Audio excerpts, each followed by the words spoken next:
Assalamualaikum warahmatullahi wabarakatuh. Selamat pagi anak-anak. Bagaimana kabarnya hari ini? Semoga kita semua selalu diberi kesehatan sehingga bisa melanjutkan pembelajaran kita, yaitu mata pelajaran fikih. Kali ini kita akan melanjutkan pembelajaran dengan materi sujud sahwi. Namun sebelum kita lanjutkan kegiatan belajar kita, mari kita awali dengan berdoa terlebih dahulu. Semoga dengan bacaan doa kita bisa memperoleh ilmu yang bermanfaat. Ala hadhihi niyah, al-Fatihah. Amin. Langsung saja, mari kita lanjutkan pembelajaran kita, yaitu materi sujud sahwi. Apakah anak-anak ada yang sudah pernah melakukan sujud sahwi? Kapan kita melaksanakan sujud sahwi? Nanti Bu Guru akan menjelaskan tentang materi sujud sahwi mulai dari pengertian, kemudian hukum dan dalilnya, tata caranya, dan juga hikmahnya. Yang pertama, kita akan belajar tentang pengertian sujud sahwi. Kata sahwi berasal dari bahasa Arab, yaitu saha yashu sahwan, yang artinya lupa atau lalai. Kemudian, berarti sujud sahwi adalah sujud 2 kali yang dilakukan oleh seseorang yang meninggalkan sunnah ab'ad, kekurangan atau kelebihan jumlah rokaat, ataupun ragu-ragu jumlah rokaat yang dikerjakan dalam sholatnya. Kemudian waktu pelaksanaannya yaitu setelah tahiyat akhir sebelum salam. Namun dalam kondisi tertentu sujud sahwi dilakukan setelah salam. Kemudian bacaan ketika sujud sahwi yaitu Subhana man la yanamu wa la yashu, yang artinya Maha Suci Allah yang tidak pernah tidur dan tidak pernah lupa.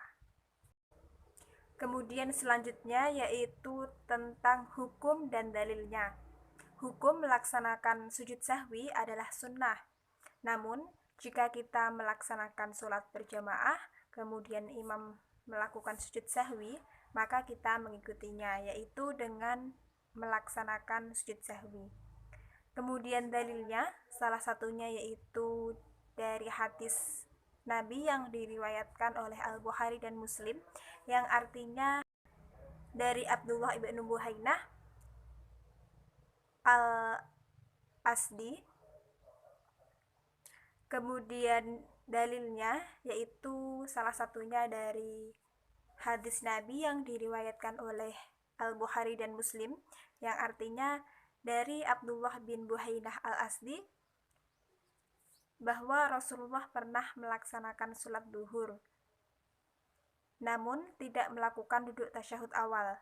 Setelah beliau menyempurnakan sholatnya, beliau sujud 2 kali dan beliau bertakbir pada setiap akan sujud dalam posisi duduk. Beliau lakukan seperti ini sebelum salam, maka orang-orang mengikuti sujud bersama beliau sebagai pengganti yang terlupa dari duduk tasyahud awal. Hadis riwayat Bukhari dan Muslim.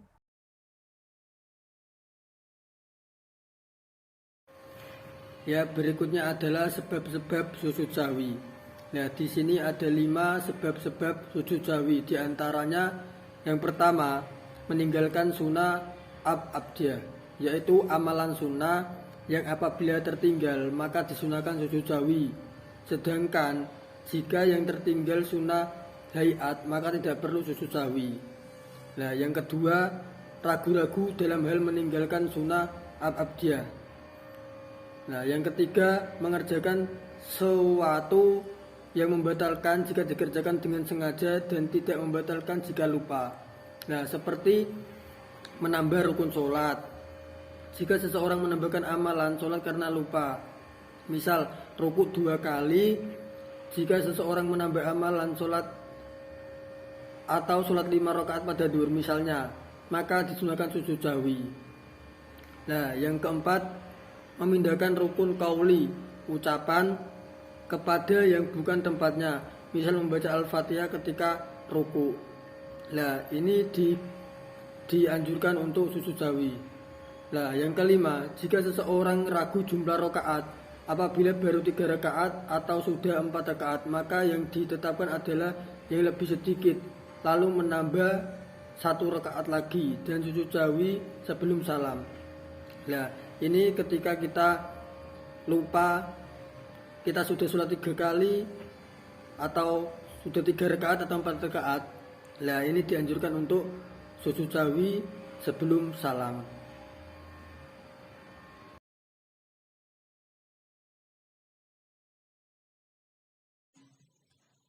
Kapan sujud sahwi dilakukan? Apakah sujud sahwi dilakukan sebelum salam ataukah sesudah salam? Nah, teman-teman penasaran kan? Terus simak penjelasan dari kami.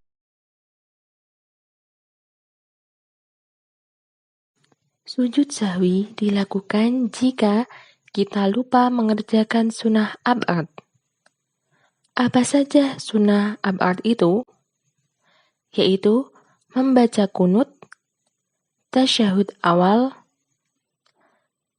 sholawat pada keluarga Nabi pada saat tahiyat akhir, sholawat pada Nabi saat tahiyat, dan duduk tasyahud awal. Ketika kita meninggalkan salah satu di antara mereka, maka kita melakukan sujud sahwi. Sujud sahwi dilakukan jika kita ragu terhadap hitungan jumlah rakaat sholat yang sedang kita kerjakan, seperti halnya adanya penambahan rakaat maupun rakaat yang kurang sebab musholli tidak yakin mengenai hitungan jumlah sholatnya.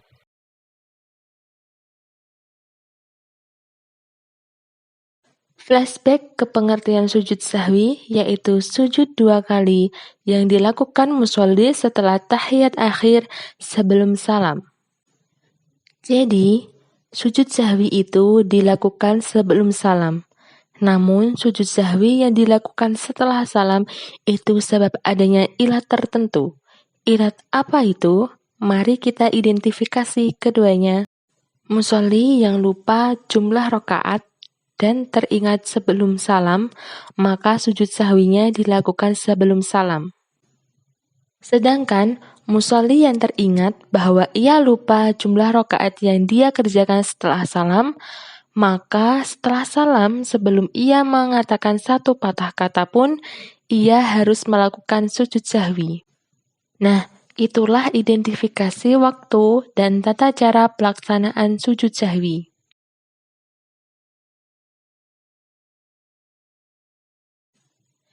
Banyak sekali hikmah yang dapat kita ambil dari pelaksanaan sujud sahwi, di antaranya 1. Menjauhkan diri dari sikap sombong dan takabur. Yang kedua, menumbuhkan sikap rendah diri di hadapan Allah Subhanahu wa Ta'ala.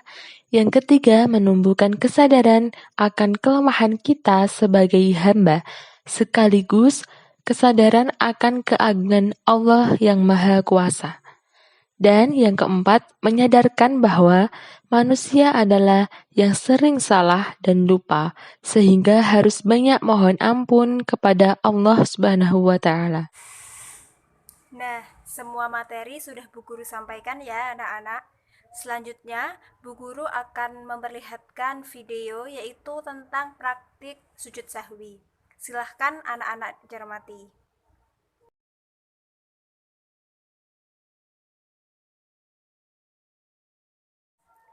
Nah, cukup sekian yang dapat Bu Guru sampaikan.